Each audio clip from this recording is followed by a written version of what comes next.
Ihdinas siratal mustaqim. Tunjuki kami kepada jalan yang lurus. Sudah dapat belum jalan yang lurus? Sudah ditunjuki belum?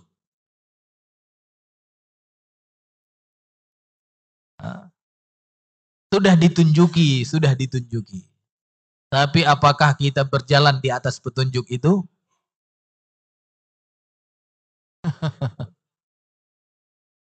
Ya kan?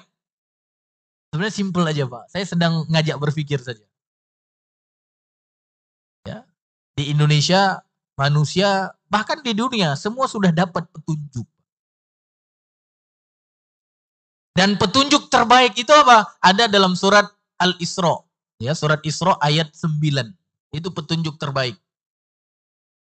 Ya manusia, Masya Allah, sekarang banyak ditunjuki oleh berbagai macam petunjuk kan. Ya, petunjuk ini. Bahkan mau jalan aja ditunjuki kan. Ada map, ya pengarah jalan, gitu kan. Ya, dan itu bukan satu, ada macam-macam mereknya.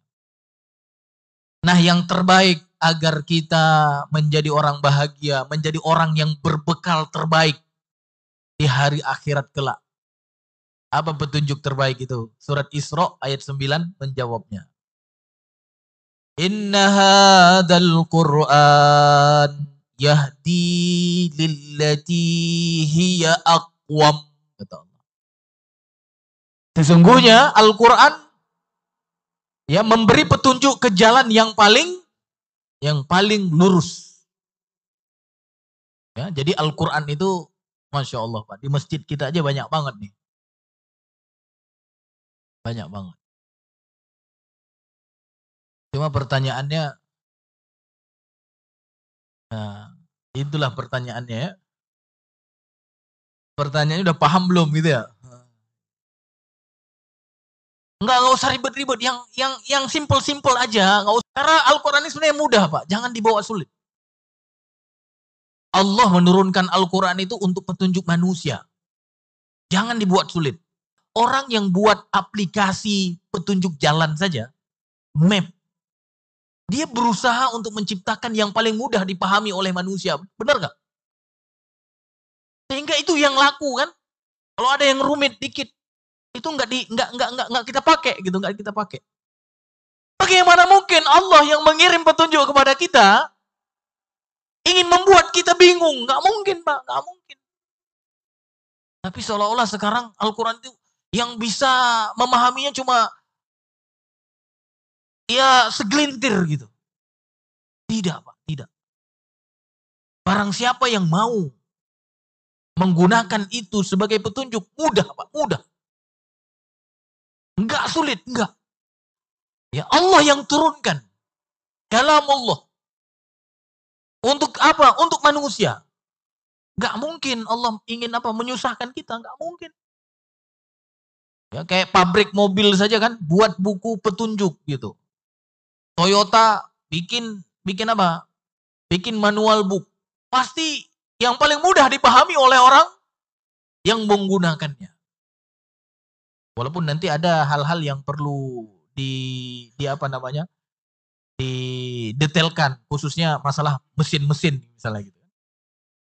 Tapi kalau cuma pakai kiri kanan depan belakang kan bisa Pak ya? Buka ban, pasang ban kan bisa. Nah, dalam Al-Qur'an umumnya itu mudah. Tapi hari ini mereka seolah-olah dibuat ini petunjuk yang enggak rasional, ini enggak rasional. Sehingga muncullah ada sebagian yang cocok, ada sebagian yang enggak cocok. Ini cocoknya untuk dulu, sekarang enggak cocok katanya. Karena manusia beda. Ini cocoknya di Arab, di Indonesia enggak cocok. Itu gara-gara apa? Mereka manusia-manusia yang menyesatkan tentang petunjuk yang sebenarnya. Padahal Al-Quran itu cocok untuk semua manusia Pak. Rahmatan lil alamin. Makanya umat Nabi Muhammad itu bukan umat ya Islam saja Pak. Tapi orang kafir hari ini itu umat Nabi Muhammad juga. Jadi sejak diutus Nabi Muhammad SAW ke muka bumi sebagai Rasul, maka semua manusia dari sejak diutus sampai hari ini dan sampai hari kiamat, semua itu adalah umat Nabi Muhammad. Nggak ada lagi umat Nabi Musa, nggak ada lagi umat Nabi Isa, nggak ada lagi. Nggak ada lagi. Semua umat Nabi Muhammad. Cuma nanti ada yang disebut dengan umat ijabah. Ada yang disebut dengan ummatud da'wah. Ya, umat ijabah itu umat yang menjawab seruan. Nah, kayak kita itu nih, kita udah menjawab seruan kan? Sudah menjadi orang beriman, menjawab seruan Nabi. Maka disebut dengan ummatul ijabah. Ada yang disebut dengan ummatud da'wah, objek seruan. Walaupun mereka belum beriman, tapi diseru terus, diseru terus. Ada orang kafir hari ini, dia umat Nabi Muhammad. Walaupun mereka belum menjawab seruan Nabi Muhammad. Jadi yang mengaku umat Nabi Isa sekarang, apa Pak? Nah, itu berarti dia ketinggalan. Ya, dia masuk umat dakwah. Tapi dia mengaku umat Nabi Isa salah sebenarnya. Ya. Jadi Bapak Ibu yang dirahmati Allah, Allah sudah kirim petunjuk itu kan. Sudah turunkan melalui Rasulnya. Tapi ya gara-gara sebagian, ya mungkin sebagian orang yang membuat seolah-olah ya nggak seperti para sahabat. Sahabat itu gampang banget Pak ya. Gampang aja kan. Turun misalnya, ya ayyuhalladzina amanu kutiba alaikumul qisas. Wahai orang-orang yang beriman, diwajibkan atas kalian kisos. Ya kalau ada pembunuh, dilaksanakan. Beres. Kok sekarang tafsirnya macam-macam? Benar gak? Ya ayyuhalladzina amanu kutiba alaikumus siyam. Wahai orang-orang yang beriman, diwajibkan atas kalian apa? Berpuasa. Tinggal puasa. Ya kan? Wassariqu wassariqatu faqta'u aydiyahuma. Kalau ada maling, perempuankah dia? Laki-lakikah dia? Maka potong tangannya. Gampang. Tinggal nanti lihat hadis Nabi Muhammad SAW bagaimana kriteria yang harus dipotong. Apakah semua maling, mau maling 1.000 rupiah juga dipotong? Nanti dijelaskan di dalam hadis. Kan gampang Pak ya. Tapi kalau sekarang gimana Pak? Seolah-olah. Seolah-olah gimana Pak? Kayak sulit amat gitu kan? Kayak sulit amat gitu. Ada apa ini Pak? Ada apa? Nah ini yang saya katakan apa? Memang ada upaya-upaya untuk menjauhkan umat Islam atau manusia, khususnya umat Nabi Muhammad tadi, dari Al-Quran. Sehingga apa? Dia merasa aneh dengan kitab itu, petunjuknya. Bahkan Allah sudah katakan apa? Inna hadzal Qur'an yahdi lillati hiya aqwam. Al-Quran ini menunjuki kepada jalan yang paling lurus.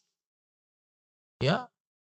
Ada sekarang kayak apa misalnya, mohon maaf ini, kayak kajian-kajian baru, ada filsafat yang kalau kita dengar aja pusing gitu. Dengar aja pusing, Mbak, apalagi mempelajarinya. Tapi itu yang dikatakan, ini yang paling mantap untuk kehidupan sekarang. Benar gak? Makanya ahli filsafat dapat tempat sekarang. Ahli filsafat dapat tempat. Ahli Quran dicurigai katanya.